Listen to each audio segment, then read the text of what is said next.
ఒక సోమరిపోతూ ఆకలితో ఆపిల్ తోటలోకి వెళ్ళాడు. తోట యజమాని చూసి అరవడంతో భయంతో పక్కనే ఉన్న అడవిలోకి పరిగెట్టాడు. అడవిలో ఒక ముసలి నక్కను చూసి జాలిపడ్డాడు. దీనికి ఆహారం ఎలా అని ఆలోచిస్తుండగా ఇంతలో ఒక సింహం అటు రావడం గమనించాడు. అది చూసి చెట్టు వెనకకు వెళ్లి దాక్కున్నాడు. ఆ సింహం ఆ నక్కని ఏం చేస్తుందో అనుకున్నాడు, కానీ తన నోటిలో ఉన్న మాంసాన్ని ఆ సింహం నక్క దగ్గర వదిలేసి వెళ్ళిపోయింది. అది చూసి నవ్వసాగాడు.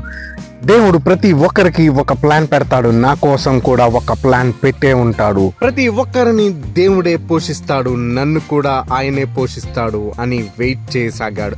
2 రోజులు అవుతుంది, ఫుడ్ లేదు, బెడ్ లేదు, ఏడుపు ఒకటే తక్కువ. నడుచుకుంటూ వెళ్తుంటే దారిలో ఒక ముసలివాడు కనపడ్డాడు. ఆ ముసలి యోధుడితో జరిగిన వృత్తాంతం మొత్తం చెప్పాడు. అప్పుడు ఆయన ఈ విధంగా అన్నాడు, నిన్ను దేవుడు సృష్టించింది నక్కలా బతకడానికి కాదు, సింహంలా బతకమని.